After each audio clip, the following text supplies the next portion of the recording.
Welcome back to day 2 of the Quake World Championship. I'm DJ Wheat, joined now by ZSX and Lethal. Gentlemen, welcome to the desk here for our second series. An exciting one, no doubt, because we haven't gotten to see Wenger in the spotlight yet. And I think there's a lot of questions being asked, like what shape is Wenger in? How's he feeling? Are we going to see the champion making his return? Well, before we discuss that, we got a chance to sit down with him yesterday. So let's see how the young stallion is doing and what he thinks about his thoughts of the final.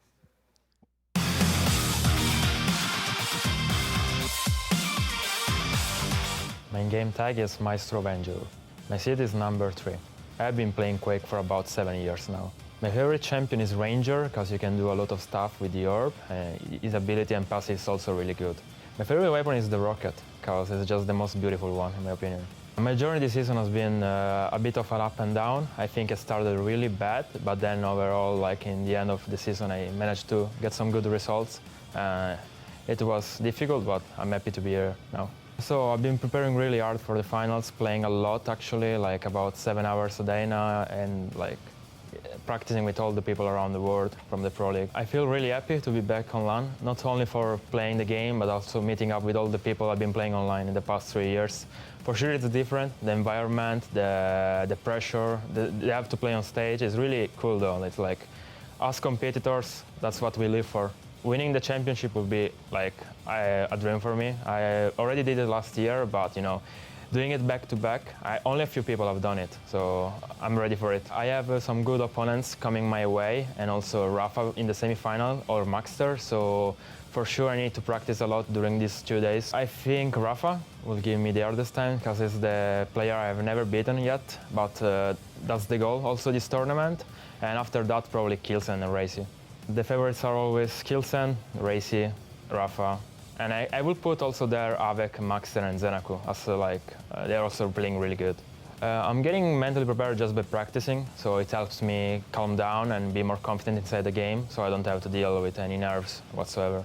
I would like to give a shout out to Maestro, first of all my organization, because they've been helping through the process of getting better, and then my family for supporting me all the time. And also some players like, you know, Kilsen, Racy, they'll be like being helpful to me to practice and to get better. So He's right. The back-to-back, it's only been done by a few people, and could another one add their name to the list? Wenger, I think it's definitely possible, but also the showcase of respect for all of the other incredible players that are here and showing some really phenomenal results. Gentlemen, your thoughts on Wenger? I mean, what can we say that hasn't been said before? He is the champion. I think we forget that because it's been a year now, but he's still the champion, and so he's defending his title right here. Yep. I think coming into this tournament, I didn't have him as my number 1 in terms of potential to win, but having been here now, having seen him backstage, and I'm not alone here, most people are looking at Wenger saying, he's actually the most in shape out of everyone. So kind of hiding in the shadows a little bit. And, you know, being on LAN again, his skill set favors this. Rockets, LG, Rail, like he has probably the most rounded skill set in combat, I think. And I think it's going to come to fruition here for him. Yeah, I kind of feel like before, especially last season, a lot more aerodynamic. He did take a huge amount of risks, but he's been trying to look for consistency, hasn't he, over the course of the season. It's been a lot more calculated and methodical with his approach to the game and trying to control other people's aggression rather than him doing the aggression himself. So he's trying to counteract the meta in a lot of ways. But looking to see how he's going now, he is looking in shape. He's been doing 3 or 4 scrims a day, bare minimum, just to make sure he's at the best of his possible game in terms of his peak performance. But yeah, we're kind of overshadowing a little bit. We have been saying the Kilsons, the Rafa, etc. But to still keep your eye on Wenger to see him as one of the favorites still. And really just a testament to the fact that, like, this one's too close to call at this point, right? Like, maybe by the end of the day, we're going to have a clearer picture on how things might shake out. But certainly we have got some contenders in the building, ladies and gentlemen. There's a season record there for Wenger. But you know, he's got to get through his first opponent to really start to put his own game together. And he's going to be going up against one of the challengers who not only made it in through qualification, but has already won their first match as well. And that, of course, is Bukster. Yeah, we commentated Bukster. Well, I commentated Bukster yesterday with Ketchup, and he played against Yup. He looked comfortable, but I wouldn't say he was particularly pushed out of any sort of comfort zone. And he's going from one extreme to the other, and Yup is a challenger to the existing champion. Yes. So, I think most people would agree, as accomplished as Bukster is, this is not a matchup anyone is going to look at favoring him in. But the question is, how much of trouble can he pose Wenger? And as more eyes on Wenger, what shape is he coming in as well? Yeah, exactly what Dan said as well. Even if you lose, keep the scores as respectable as possible to get you confidence going to the losers bracket. If it's a complete whitewash, then it's going to shake him a little bit going into losers, don't get me wrong. But Wenger, there's no reason why. It would probably be insulting if we say he shouldn't take this, considering the amount of practice he's putting in leading up to this. Yeah, you both kind of mentioned it, but Wenger showcased, especially last season, right, this sort of creativity, a unique style of aggression. And even he said, hey, Rafa's someone I look at, right? The ability to change his own game around what his opponent is doing. And, has he achieved that balance? I hope that we're going to get that answer here over the course of the weekend. But I'd like to see whatever that final form is of Wenger. So let's take a look at the picks and bans for these two players here, as we've got Wenger taking Corrupted Keep, and then Blood Covenant on as Bukster's pick, and then we've got Insomnia as the remaining. It's been getting more action here than it's gotten all season long. So talk to me about the champions, either of you. I'm a little bit worried by Bukster's picks, if I'm honest with you. I think they're fine, they're stable, but I feel he's at a huge deficit in terms of speed and versatility. And it's just, you pointed out, Weed, that the Rafa-esque formation that Wenger's been taking, we saw it last Quake in particular, the way in which he took his game to a new level was just tempo. The pressure was always so high, he was always on every item, he was in your face constantly, and the champions he has here, particularly in maps 1 and 2, offers him that in abundance. Whereas Bukster, he's gone for stable picks. You got the Galena on Corrupted Keep, where you can get an overstack, and you got a Doom on Blood Covenant, which is adequate. But he's at such a disadvantage when it comes just to the pressure. He won't, in my opinion, be able to keep up with the speed and the tempo that Wenger's going to set. Yeah. In terms of map choices, it was pretty much pick your poison at this stage, with Deep Embrace or Corrupted Keep being Wenger's best map, so he's decided to ban Deep Embrace probably for more of his course. So Corrupted Keep for Wenger to start things off is going to be huge here for Wenger. Wenger's not been very good on the bigger maps on the in the map pool, so for example Blood Covenant and Ruins. So Bucks is trying to take advantage of that. I'm not sure about the Doom pick. We have seen it on rare occasions. We've seen Kilson work really well on Blood Covenant in the past, so we have to see if he can try and mimic that in some way. And then go to Insomnia. Like you said, we're probably going to see more of Insomnia this weekend when we have that entire stage. I feel like we already have, but what do I know? Same. Yeah. Well, there you go for the picks and bans. People are putting their predictions in right now. Do I just take a wild stab in the dark and say that you both feel like Wenger's going to take this one 2-0? Yeah, I'm going to say straight out it should be a 2-0. Maybe, one map on Blood Covenant, but that's about it. Yeah, I think picks alone, just I would favor Wenger here anyway. Yeah, it's going to be tough. It's again, I think we're looking at the demonstration. Everyone's had a chance to be like, oh yeah, Razy's looking good, pretty good. Oh yeah, Maxter's looking pretty good. Now's the chance, I think, for people to say, all right, the champion's here. Wenger's looking pretty good. Yeah. And ultimately, that's going to tell us what the rest of the tournament's going to look like, because 100%. And I think this is the first event we've come into where, normally there's 1 or 2 players you're looking at going their head and shoulders above everyone. Now, even in Wenger's interview, we're like, oh yeah, there's Avec, there's Maxter, there's all these other players that you're saying, all right, we've got upsets on the cards coming down the line. It's bound to happen. It is unavoidable. Yeah. You cannot switch the train from that tracks. Is absolutely right. It's going to happen. Whether it happens sooner than later, we're gonna determine that. We'll know by the end of the day. We'll be getting on, obviously, to the upper bracket quarterfinals a little bit later in a couple of matches. But for now, Wenger versus Bukster. We're loading into the map up now. Gentlemen, enjoy yourselves. Take it away. Thank you very much indeed. Wait, I'm not going to lie to you, Dan. I'm feeling a bit underdressed with that shirt you're wearing. It's all right. You got the, middle-aged dad look going on. It's absolutely fine. Yeah, I think the middle-aged dad look kind of suits me, That's the kind of that was the vibe I was going for, so I'm glad you said that. I got DMs yesterday saying, hey, it's summer, why do you look so like gloom and dark? So I had to pull out a bit more of a fancy shirt. I haven't got Jackie here to show me up, so you know this is what we're looking like today. But we're jumping into the map where you got two players who have been looking good themselves this so far this tournament, and as everyone in chat is probably looking at, eyes are on Wenger to start. Everyone's very interested by what he's going to be bringing here. Playing over on that Ranger Lethal. He has got a nice start. He's got the weapons he needs. Bukster's trying to work his way around to get LG, but he knows the Predator is in the vicinity and is not willing to commit just yet.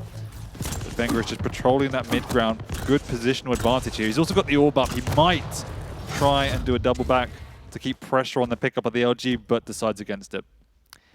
Yeah, we'll see how Bukster does. He was the first to qualify here for the Quake World Championships from the challenger side. But a good start so far, but now we're going to find out if he's really out of his depth or he can give Wenger a damn good series. Wenger's already on the warpath. Nice tickle damage here just as he goes around from that rocket side. Wenger just holding these angles. And this is what I mean by like his approach. He wants to find that consistency at a high level, not just be the aerodynamic player, that, you know, that Quake gymnast to take all these risks to secure these kills. Because at some point it is going to bite you on the backside. So I like to see him show more of that consistency, that methodical approach, as well as that aggression, especially towards the later stages of this tournament. But Wenger now just chilling top mid, waiting for Bukster to push on forward. Does a 21 with that last roger, just keeping him at bay, knowing that you can trap him around that light and the health bubbles there. And eventually he will be suffocated so much with all that pressure, but he will secure that first frag. But saying that Bukster's been going toe-to-toe in this mid-range so far. You can see from the stack of Wenger, Bukster's done a great job, but having dropped down there, he's got himself in a little bit of a bad position ahead of this Mega, and he will be missing out of it. So all that good play has gone to waste as Bukster's now very much on the ropes, doesn't even pick up the light, and gives Wenger his first frag of this main event. Wait for a good couple minutes for that first frag, but now it's going to ease his confidence going into this as Bukster once again just trying to get away, trying to scarp as much as possible and also collect the weapons in his arsenal, but the heavy machine gun shots from Wenger. And this is what I like about this as well. A lot of these players in previous series haven't really been favouring the heavy machine gun, and it's probably one of the best weapons on Corrupted Keep, especially from a range standpoint. And Wenger's just trying to abuse that all the way. 100%, and it's one of the things I look out for in the commentary area that separates the absolute best players from the rest. It's just that efficiency, the weapon choice, maximizing the damage output. Because when you get to the elite level like Wenger is, you know, the strategy and the aim is almost on par. It's how you bring that all together and have these, you know, these micro elements to your game, fractional advantages, if you will. And that's what Wenger has in abundance. His tracking's been looking good so far for the first few minutes, keeping those items in check. And speaking of items down, let's have a little bit of a wonder here. 9 items for Wenger and only 3 for Bukster. Certainly does feel that way. 45% accuracy with the LG. As we know, we've seen Sirius in the past with 58% LG and all this other stuff. But look at it so far, just pretty much just picking him apart here. And this is what I mean and how I like it so far. A little bit too early, but you can see already the fear I had in the pre-game was just this tempo. As soon as Wenger had this control, Bukster's been on the back foot, trying to keep away, and all of that efficiency once again whittling the stack of Bukster down. And as you rightly put, he's not been in a position where he feels anywhere near confident to make a challenge for these major items. Yes, he's in the vicinity, but positioning, look, he's on the wrong side of the map. He's just trying to sneak out to get a light.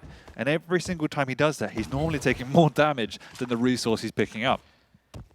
And the problem for Bukster, he's just taking the same route and the same patterns every time. So he's been a little bit predictable in terms of getting around Wenger. So he needs to try and change it a little bit heading into the later stages of this map. Still only 3-0. The problem is Wenger has that much larger stack, and he still has that orb to boot, so it's going to be a little bit of a tough road for Bukster. But the problem is Wenger's making little room for errors, so there's less opportunity for Bukster to physically do anything. No, it's true, and that's the really good thing from Wenger. You can just see the efficiency once again with the damage, how carefully he is going out to mid-ground. But to your point, all of that damage that Wenger's putting out means that Bukster, oh, what a fake rocket jump, catching him down below. That was lovely from Wenger.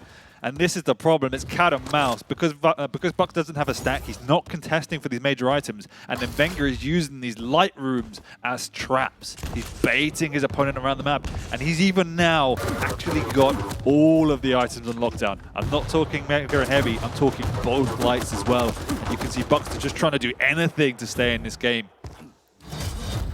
He's literally been run from heavy machine gun and then going to rockets to the hourglass area, back and forth, hasn't he? And you can't get out, literally. It's going to go back all the way around. He's waiting for it to spawn, but Wenger took it like 28 seconds ago, so he was waiting the full 30-second rotation. And there it is. Look, Wenger's going to take it again. Bukster was standing here waiting for an item that was never going to spawn. He is in a world of pain, and the problem is he doesn't know how to get back into this game. He's not near the overstack. He hasn't got any items to work with. What do you do? Because Wenger, as well as you said, isn't giving him an inch in terms of overextending or running into any traps. Like, it feels like it should be a 10 or 12-0 scoreline with the way he's playing, but it doesn't reflect that. It's just the way he's been playing heavily reflects that part. And now still the stack difference again. Bukster coming in. This is it. Now he wants to use the stack. Because of that stack difference, he wants to use it so he can then absorb these lights, absorb and make most use of the next round of items. And that's why we see him committing here. And this is the point. He's at that point of critical mass where items are irrelevant. They're now a resource to recoup any lost health and armor. So he has done his Wenger heavily on the hunt, just trying to catch him if he can. Beautiful rocket to over, making it 5-0, and still one of the cleanest frags in this game. Actually, to be fair, the majority of them are. That's why he's had to stack for such a long time. And now the LG's coming out to play. He wants to try and rotate around. Good rocket straight afterwards, trying to go for the direct from down below. Not going to happen, but the damage has already been done. Exactly. All things said and done, Bukster now got himself a rocket, got himself 2 lights in the process, but he's not in a position at all to get away from this situation. He's just scuttled away into his second home, which is the banana area. And he's now, the other problem he has now, he just doesn't have an LG. So you have to be even more careful around the map, because if he gets caught in this mid-range, he's dead once again. The only blessing in disguise for Bukster is, all things said and done, as you pointed out, it is only a 5-0 game. And we do know these games can be radically turned on their head. It's just hard to pick out how Bukster even gets into a position where he could dream of that happening. 23 items for Wenger, 3 for Bukster. That's 3 basically major items, yep.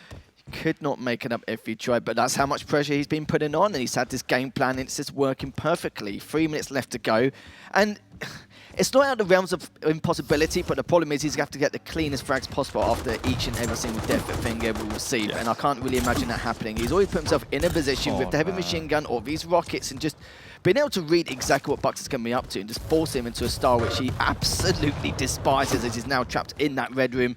Decides not to go for it, of course, prioritise the heavy, and it's just going to be same again. The thing is, a lesser experienced player might have just tried to push Bukster into one of these corridors and come out licking their wounds and lost control. Wenger's done absolutely none of that. Saying that, as soon as I say that, he does actually make a slight overextension, but he has the Mega and a light to fall back on, so it's not the end of the world. He's keeping his discipline. He's playing the map and then playing his opponent. Yes, indeed, he's going to be rocket jumping up. Heavies in the next couple of seconds. Both items are heavily segregated, which means Wenger, with that stack, can continue. Bukster has to make a move now, so he's running out of time. You know, this keep away game plan to reserve the score is all well and good, but you have to eventually do something, and it has to be now with only, 4 rounds of items left max. There's not a lot to play with in terms of resource left in this game. But Bukster just doesn't have the utility lethal to really make a move, and he's in the heavy now. I think Wenger he knows. Yeah, Wenger knows. He drops down, he just melts him and even steals away the item, and that really is the last lifeline for Bukster. Yeah, that's going to be pretty much it. Minute 20 left remaining. I said it before, and we talked about it before the series. Is keep the scores respectable. I suppose technically he has, because it's a 5 frag difference, but like I said before, it doesn't reflect it at all, does it? It doesn't reflect it. This is a 5-0 game, but I'm telling you, emotionally for Bukster, he's now ruined. Like, he's had 3 major items in 10 minutes of Quake. That is absolutely obliterating. He hasn't even got Wenger near that critical health territory. It's just been a one-way street. And on Corrupted Keep, it's not exactly an easy task, is it? That's one thing we've got to remember. So was it at the moment? 33 items to 3. I think that's one of the largest milestones I've seen all year, let alone this weekend. You've had 30 more items than your opponent. Yeah, basically. You've had 3,000 health and armor more than your opponent. You're fighting a juggernaut at this point, aren't you? I mean, I don't think Bukster's done 3,000 damage, He hasn't. Wenger's stack advantage has been more than the total amount of damage Bukster's managed on this map. And again, this is the game plan of Bukster. He gets a frag in the final seconds. It will give him a little bit of a boost. And you know, hindsight is 20/20. Maybe 5-6 minutes in, that's when you make the press. That's when you take a risk. Bukster just tried to avoid the snowball so heavily. He never actually started his own engine. This was the style of play that Wenger was looking for all year round. It took him a bit of a while to adjust and get this practice in, but it really is showing. There we go, 34 items to 3. I think that's the biggest and probably the biggest difference in terms of gap of items all weekend, I'm sure.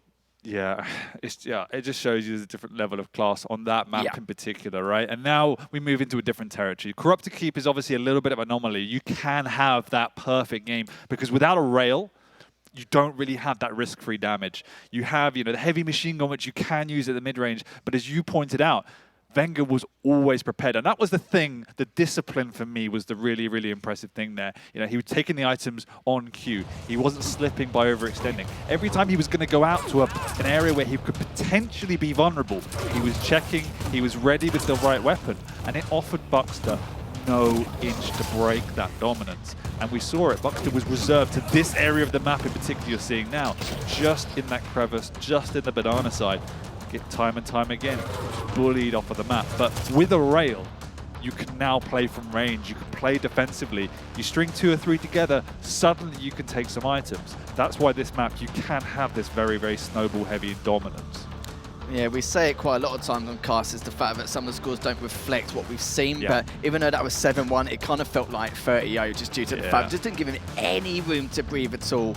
And we also say quite a lot that, not that it's out of the realms of possibility, but due to the fact of how Wenger plays, it never felt like it was out of control. That was the most control I've seen a player had in a map throughout the entire time. And this is what I'm saying. I don't think we're going to see like this much of a larger margin at a larger scale. We will obviously see later on. We've still got all of today and tomorrow to contend with. But yeah, that was just a real bashing indeed. Just some item control overall. But we'll be going into Blood Covenant, and this is one of 2 matches which Wenger probably least appreciates, especially from a statistical standpoint, as Bukster's decided to, you know what, we'll just go for it and see if we can get into one of his weak points. But I'm not sure at this stage.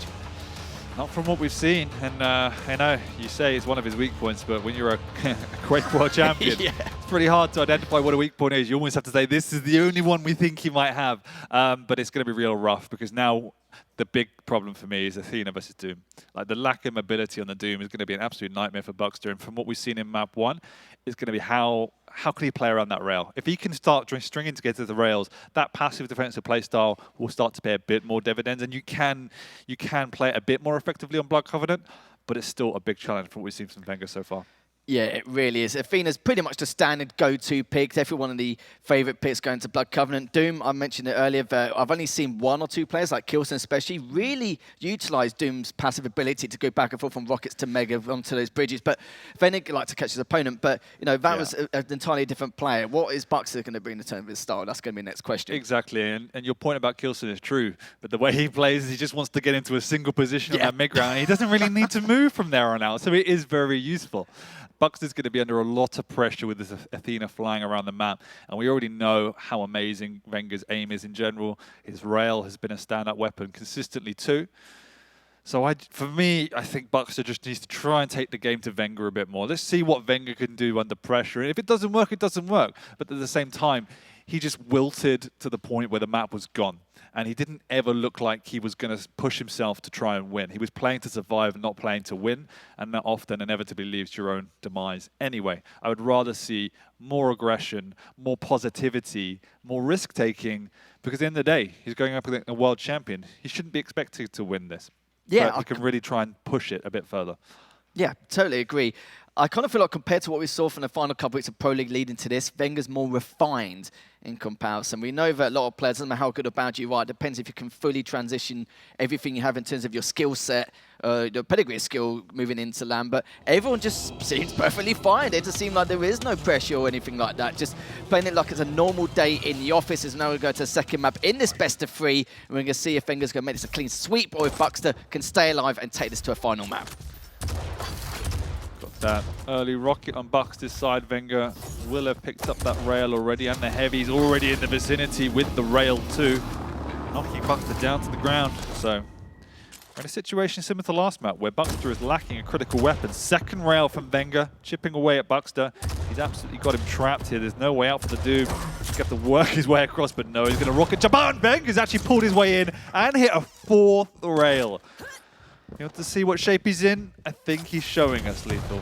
Yep, the man's ready to play. He's only 19 plus 4, so looking very healthy indeed in terms of his shape in and outside the game. Great LG, his combat skills. This is the thing I wanted to see all season long. And don't get me wrong, we saw portions of it anyway, but he's just looking so damn good.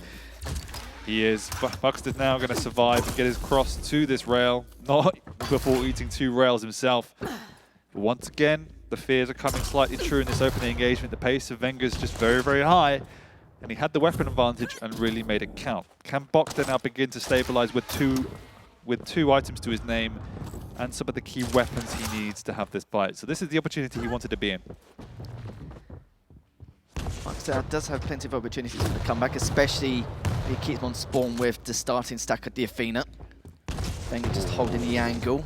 Mega has already been taken. Heavy's up in the next 10, so depends if Wenger wants to continue this engagement or just go up in a different, or try and reposition himself ready for the heavy. Seems like he's going to take a different route. Go for the light first, but it was a little bit tempting, but at the same time, it's quite a big risk, isn't it? Trying to go for the heavy over, considering the stack difference after picking up that Mega. Yep, Wenger's quite content with his lead, quite content playing the range game. He knows he's an Athena with the movement advantages, so he could just play around that rail, and already stolen away the Mega. Exchanging rails right here. Got the light to pull back on as well. And there's a second lovely flick rail, nearly a third from Wenger. He's going to fly across the map. But this is the game Wenger wants to play. It's on his terms. He has the escape routes, he has the grapples. And at the moment, he's winning these exchanges as well.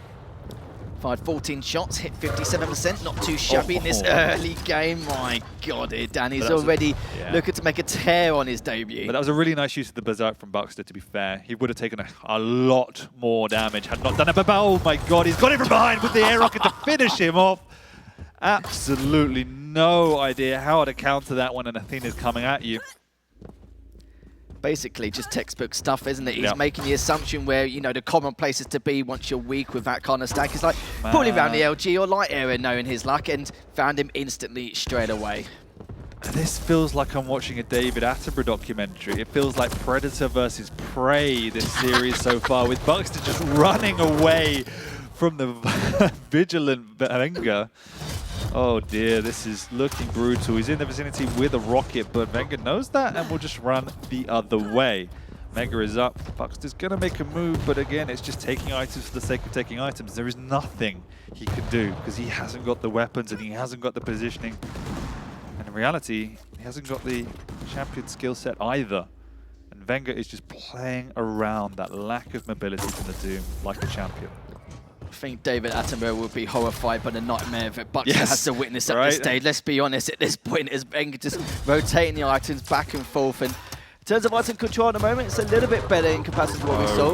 No. Oh, dear. Okay, never mind. But I'll go back to it. 8 items for Bukster to the 6 of Wenger. So, of course, it's better, but it's not utilising to its full potential, as he's still going to go back around. And I like this. He is showing his, you know, that strategic aggression like he had back at last season, also more refined from a calculated approach this season. So I like the combination he's shown here at the moment and just making sure that he doesn't need to reposition himself heavily to a certain point, depending on the circumstances of these items. Just looking really fresh, really good at the moment. And this is the kind of debut you want to give you confidence throughout the course of the weekend. Absolutely.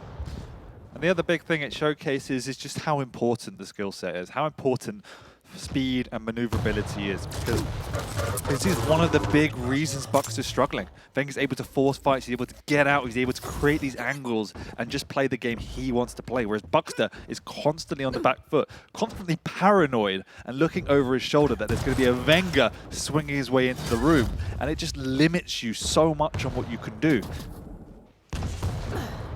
So I mean, Bukster's done 500 damage, Wenger's done 2,000.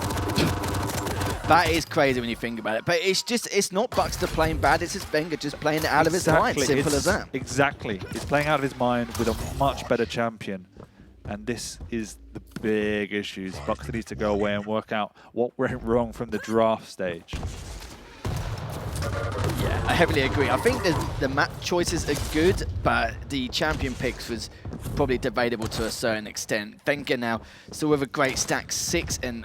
bukster has only had 1 frag over these last 2 maps, and Wenger just wants to continue to punish him as though it's basically a grand final.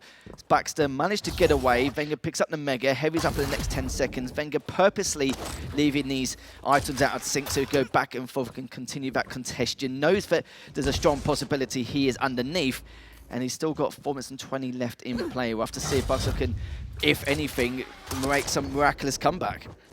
Yeah, he's getting much more items on this map, but at the same time, they're items Wenger's letting him have and punishing him for. This is another case in point. bukster's making his way up for the Mega, already eaten 2 rails. He has hit 1 back, but he's already dead before it even spawns. But there's no other choice. At least now, you know, when he has this rail, this is what we didn't see last map. At least he's trying to take these exchanges. He could just be waiting around and trying to hide and defend himself, but then once again, that's playing not to lose. So there is a bit more of that risk-taking. It just shows the difference in golf we're seeing. Class of picks and another frag from Wenger, and it's looking a bit too simple for the Italian. Deary me, I thought Sirius's LG was scary. I think Wenger's on the same boat in terms of the accuracy department in the Dragon. Absolutely ridiculous. And if it continues like that, he could be one of the very, very few back-to-back champions. I don't think we've had a back-to-back Quake champion since, what, 2015, 2016 with Rafa and the QL days. So it's been quite a while as Wenger now continue to pursue where bukster's going to be, finds him at Rockets, might as well pick up Heavy at the same time. But this is the other thing as well. He's been so damn proactive and just making sure to keep the pressure on, suffocate his opponent, and also at the same time do anything else to go in that recovery process. And he's just on the chase again. Poor, poor guy. And all the while, partly because he's in Athena, he's doing it from these safe positions, you know, effectively risk-free damage.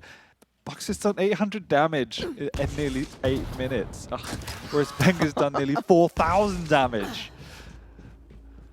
Yeah, you can't make that up as well. 52% accuracy, 50% with the LG. But then again, bukster has done 47%, but of course he hasn't hit too much. Yeah, exactly. Like hit the corner of his shots in comparison. Look at these rails though. He just flies around the corner, peeks over and hits a quick rail. It's just insane, the efficiency and effectiveness we're seeing from Wenger.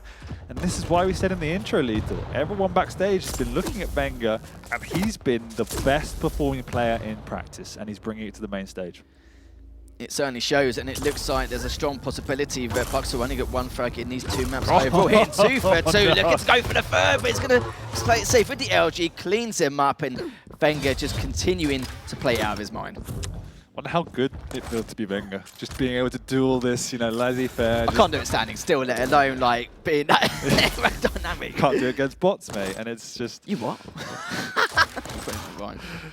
This has been, it's been brutal for bukster. I feel a little bit sorry for him. That one was just a textbook example of how to play Corrupted Keep, whereas this in Blood Covenant is exactly why you need to try and go toe-to-toe in the champion selection stage with the speed and maneuverability. bukster's, again, he's not played particularly poorly. He's just been left without many options here. Wenger's been sublime. Yeah, bukster feels like held downward in the standard ranked game, so it must be understandable. It's a bit of a shame in all fairness, but Dan knows exactly how bukster feels at this point. Only 1:10 left, Nice. and what a rail. Could be one of the final frags here in this map. And this is why there is just no stop. There's just no break with this guy at all. No. This is awesome. It's been good. It's been enjoyable, and I'm sure this is exactly what everyone has tuned in for this morning. And Wenger did not disappoint us at all. In fact, I'm sure he's exceeded even most people's expectations, which is saying something, considering he is the world champion so far. But, you know, apart from the one final second frag in the first map, this was just the perfect series from start to finish from Wenger. Aim, timing, strategy, decision-making, everything was impeccable. And all I could say is condolences to bukster, because I'm sure he just feels worthless in this duel. He had no chance. Nah, he certainly didn't, as the domination is just going to continue. Wenger wants to make sure he doesn't get a second frag over the course of his best of 3. He's got 14 HP. He's going to try and go for it. bukster's like, I might do. I'll say, oh, he just misses it. Uses the berserk. Gets him anyway. Stop it. He's dead already. Just stop it. Absolutely crazy stuff. But I can tell you what, if I'm anyone you know, in terms of the realms of top 6, top 8, I'd be worried if I'd be coming against this guy. I'm worried. Commentating. Oh my God. I felt that through the screen. Oh, DJ, that was painful, but also pleasant to watch at the same time. A lot of things I take away from just the series as a whole. First off, in game 1, there were a couple moments where, you know, it's so rare when you see a player's got a full stack and he is able to kill his opponent without losing a single health or armor point in that, you know, there was one where he dropped down from the middle by the Mega, completely just LG melted bukster in that case. The other thing that I wanted to say is, first off, you know, argue with me, chat, whatever, even Rafa might say, but it's clear that Wenger has the best Athena in the game right now. I don't know if you agree, but just based on what we're seeing, I'm going to throw that out there. The other thing, too, is that I think that Wenger has also gone through a stage of maturity in which, you know, he was almost playing in a way where it's like, I've got to destroy my opponent, right? It's got to be 20-0. And game 1, I think, was a good indication of like, no, played a little bit like Rafa. I felt Bukster out, let it go, and then it just started. Once it's like, all right, I got this, I figured it out. It was, and then like game 2 was clear. That is like comfortable, not skipping a beat, not letting a single thing kind of pass him. Everything on point. It was as close of a perfect game as I think you could get. I couldn't agree more. And that's the scary thing. Obviously, we know how amazing he is with the challenges and with his aim and everything, but it was just that intuition of when to push, when to go aggressive, when to fall back, what angles to take. It was just perfect. It's so rare you see any player be able to just limit a player like Bukster to nothing, to literally nothing, not to even do any damage to his opponent. It was insane. It really is quite interesting when you look at how Rafa kind of starts his series and games. Like, I'm seeing so many similarities between the two in terms of like, use that first couple minutes to feel your opponent out, and then strike when the iron is hot. It's great. It's great. And Wenger brings obviously his own spin to the game. So congratulations. I think that everyone will say, all right, there's another contender for sure. Like there is a reason he was the champ, and he's shown it already here in his first matchup. Yeah, I completely agree. I still think that first map, even if it was 7-1, the most dominating Corrupted Keep game we've ever seen. And Blood Covenant, I haven't seen so much multitasking from one man in my life. The fact that the timings, it was suffocating, being proactive and working out what routes to take all at the same time once. We know that's what the standard Quake player does anyway, but he just does it to the next degree, doesn't he, pretty much? And to see 13, his opponent get 1 frag in 2 maps, that's, I'm not saying it's horrendous, but it must be one of the worst feelings in the world. Going to the loser bracket knowing you've just done that, yeah, it's going to be pretty tough. Yeah. Congratulations to Wenger, and Bukster's run's not over yet. He'll be dropping down to the lowers, and we'll get another chance there. But that sets up Wenger for a quarterfinal matchup that we will be seeing a little bit later. So, ladies and gentlemen, thanks for joining us here on day 2. You're like, oh man, the games are so good. We must be close to the end. Not even. We got so much to go. In fact, coming up next, it's going to be Zanaku taking on Chain. So stick around. We're going to take a quick break. When we come back, more Quake action coming at you.